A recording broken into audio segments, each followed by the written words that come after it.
নমস্কার, দেখছেন talk to Bangla. আমি অভিষেক রয়েছে আপনাদের সাথে। এই মুহূর্তে যে খবর নিয়ে উপস্থিত হয়েছি, রাজনীতিতে সময়, সঠিক সময়, সেটাই বোধহয় সবচেয়ে গুরুত্বপূর্ণ যে কোনো পলিটিক্যাল পার্টির কাছে, যে কোনো নেতার কাছে। এবং সেই সময়টা এই মুহূর্তে অমিত শাহের একদম সুবর্ণ সময় আবারও তিনি তৈরি করতে সমর্থ হয়েছেন।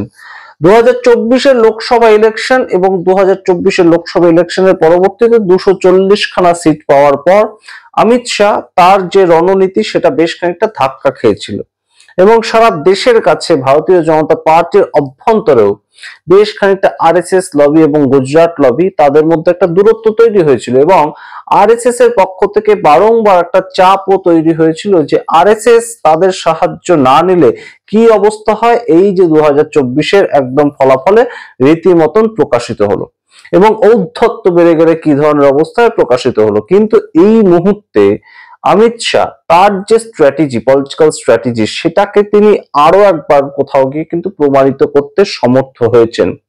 আমরা জানি না কিভাবে সমর্থ হয়েছেন, সেটা নিয়ে বিস্তারিত বিভিন্ন ধরনের চর্চা চলছে সারা দেশ জুড়ে, কিন্তু যেটা ফ্যাক্ট, দিনের শেষে যেটা আমাদের মেনে নিতে হবে, মহারাষ্ট্র, হরিয়ানা এবং তার সঙ্গে দিল্লি এবং বিহার ছাড়া প্রত্যেকটা রাজ্য এই মুহূর্তে অত্যন্ত কঠিন ছিল জয়টা। এবং মহারাষ্ট্র, হরিয়ানা এই দুটো জয় এবং তার সঙ্গে দিল্লিতে আপ সরকারকে ফেলে দিয়ে নতুন ভাবে বিজেপি সরকার তৈরি হওয়া, এই জয়গুলো কিন্তু কোথাও গিয়ে অমিত শাহের রীতিমতন কনফিডেন্সটাকে বুস্ট আপ করেছে। সেই জায়গা থেকে এই মুহূর্তে মিশন বিহার, সেটাও যেভাবে তারা জয়যুক্ত হলো, সেখানে একদম শপথ গ্রহণ অনুষ্ঠান সেই দিন আমরা একটা নতুন ইঙ্গিতের দেখা পেলাম। কি ইঙ্গিত? বিহারের অবজারভার হিসাবে রাখা হলো কেশব প্রসাদ মৌর্যকে। কেশব প্রসাদ মৌর্য তিনি কে? তার আসল এই মুহূর্তে পরিচয় একদম সাংবিধানিকভাবে তিনি উত্তরপ্রদেশের ডেপুটি চিফ মিনিস্টার, অর্থাৎ যোগী আদিত্যনাথ তার সরকারের ডেপুটি চিফ মিনিস্টার কেশব প্রসাদ মৌর্য, এবং যিনি জাতিগতভাবে পিছিয়ে পড়া সম্প্রদায়, দলিত সম্প্রদায়ের একজন মানুষ। সেই কেশব প্রসাদ মৌর্য, তাকে পাশের স্টেট উত্তরপ্রদেশ থেকে তুলে এনে বিহারের অবজারভার করে দেয়া হলো ধর্মেন্দ্র প্রধানকে সরিয়ে দিয়ে। যে ধর্মেন্দ্র প্রধান এতদিন ধরে বিহারের সম্বন্ধে খাটাখাটি করলেন, তিনি বিভিন্ন কিছু স্ট্র্যাটেজি তৈরি করলেন, যিনি অবজারভার হিসেবে সম্পূর্ণ বিষয়টাকে কন্ট্রোল করলেন এতদিন ধরে, তাকে সরিয়ে দেওয়া হলো এবং কেশব প্রসাদ মৌর্য তাকে তুলে আনা হলো বিহারের অবজারভার রূপে। একদম সেদিন রাখা হলো যেদিন সরাসরি নীতিশ কুমার শপথ গ্রহণ করছেন, এবং সম্রাট চৌধুরী কিংবা বিজয় সিনহা এই দুজনকে উপমুখ্যমন্ত্রী রাখা হলো, কিন্তু কেশব প্রসাদ মৌর্য তাকেই সবচেয়ে বেশি দাম দিল ভারতীয় জনতা পার্টি, এবং সেটা একদম দিনের আলোর মতো স্পষ্ট। নীতিশ কুমার বিহারে এই মুহূর্তে নাম্বার 1 এবং নাম্বার 2 যদি কেউ থেকে থাকেন, সেটা কিন্তু কেশব প্রসাদ মৌর্য। কেন এই ধরনের প্রেক্ষাপট কেন তৈরি করলেন অমিত শাহ? তাহলে কি এবার কোথাও গিয়ে উত্তরপ্রদেশে যোগী আদিত্যনাথের একটা রদবদল হতে চলেছে? অনেকে কিন্তু তাই মনে করছেন, কারণ যোগী আদিত্যনাথ তাকে দেখে 2024 সালে ভোট দেয়নি পিছিয়ে পড়া সম্প্রদায়, দলিত সম্প্রদায়, আদিবাসী সম্প্রদায়, অর্থাৎ পিডিএ, পিছিয়ে পড়া দলিত এবং আদিবাসী, এই যে পিডিএ সম্প্রদায়, যেটাকে সামনে রেখে অখিলেশ যাদবের সমাজবাদী পার্টি, কংগ্রেস, তারা বিশাল একটা জয় পেয়ে গিয়েছিল।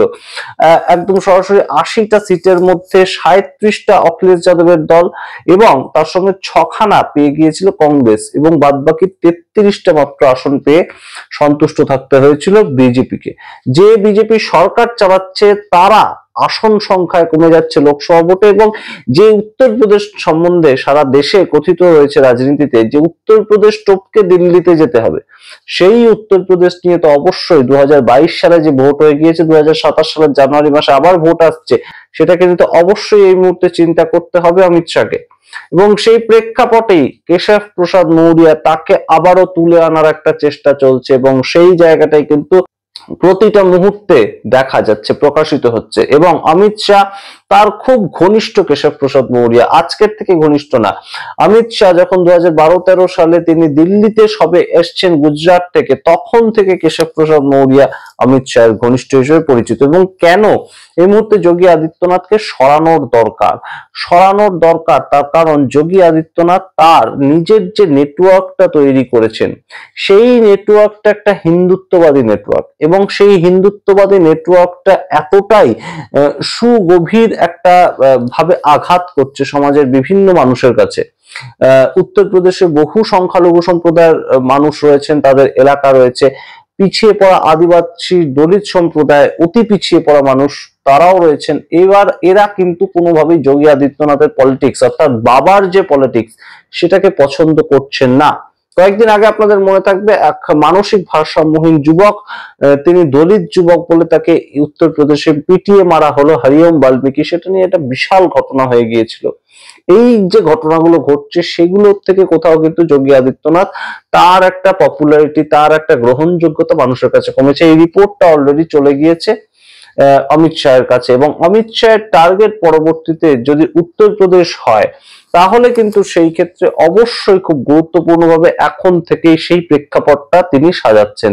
এবং তার যে প্ল্যান সেটা আমরা বিভিন্ন সময় দেখেছি, যে মধ্যপ্রদেশে শিবরাজ সিং চৌহান তাকে সামনে রেখে ভোটটা লড়াই করা হলো, এবং যে ভোট বিজেপি হেরে যাবে একদম সবাই জানে, কিন্তু শিবরাজ সিং চৌহান তার একটা স্বচ্ছ ভাবমূর্তিকে সামনে রেখে সেই ভোটটা বিজেপি জিতে গেল।